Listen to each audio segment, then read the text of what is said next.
And Casey's head coach, Eric Nicksick, joins us now, a man with a number of international coaching accolades. And you head up a gym that's seen some of the baddest fighters on the planet drip blood and sweat on the canvas. Brandon Moreno, obviously Randy Couture, Phil Murphy, Francis Ngannou. But the topic at hand is Casey ONeill. And Eric, she's coming off of an ACL injury.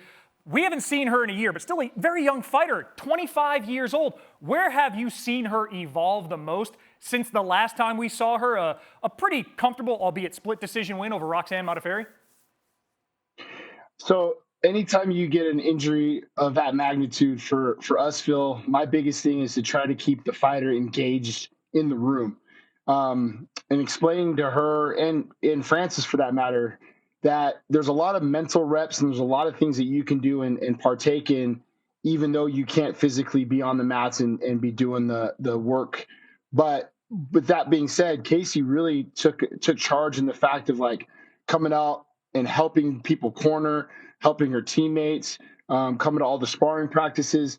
So the moment she got cleared from the injury, I think it really showed that how important it is to stay active and stay engaged in the room, because she didn't seem like she missed a beat at all. And if anything, a lot of her mental side and the mental preparation, she was ahead of the curve. So I think it really helped her a lot being there and being engaged. Coming off of an ACL tear, once she's cleared, what do you do as a coach to say how soon we can go full throttle as she prepares for an opponent which was another step up the ladder? Oh, it was working itself between myself and Heather at the PI just to keep Casey off the mats, because Casey will come in one day and basically say, hey, no video, no pictures, no anything, because I don't want to get in trouble for being up on the mats. So really it was just, it was her eagerness to get back to work. But in a lot of that, we had to kind of rein her back so she wouldn't injure herself any further. So, I mean, bro, we're super blessed to have a girl like Casey ONeill in the room. She really raises the level of all the fighters in the room, but really the enthusiasm of every day, day in and day out. You just get 110% from that woman. And, she's a blessing to have in the room. Well, her opponent in London, Jennifer Maia, very experienced. She's fought for a title.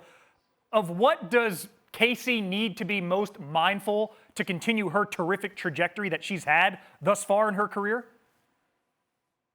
I think it's almost like a double-edged sword, Phil. It's like you don't want to pay too much respect and fight the legend that's in front of you, that's Jennifer Maia, who I think's one of the perennial girls in the division. But it's also important not to take her very lightly either, because we've seen what Jennifer Maia can do.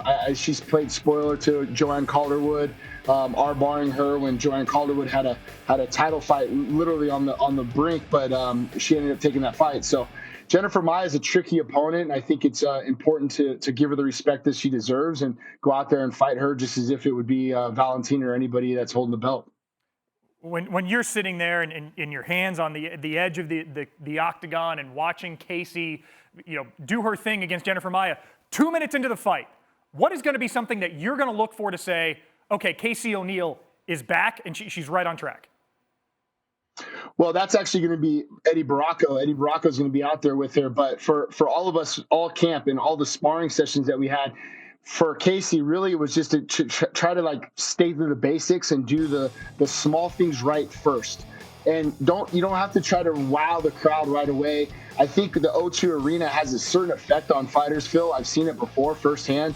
You almost get drunk off the crowd. And her fighting in Europe, and it was very important to her for that comeback fight to be in London. Her dad's going to be there with her as well. So don't get drunk and hype off the crowd. Kind of go in and do your thing, set your tone right away, work behind your jab, and everything else I think comes into place once you start getting your reads and collect your data. Yeah, save the drunkenness for those watching in their seats and from the comfort of their own home. Eric Nicksick, thanks so much, man. Always a pleasure to chat to you.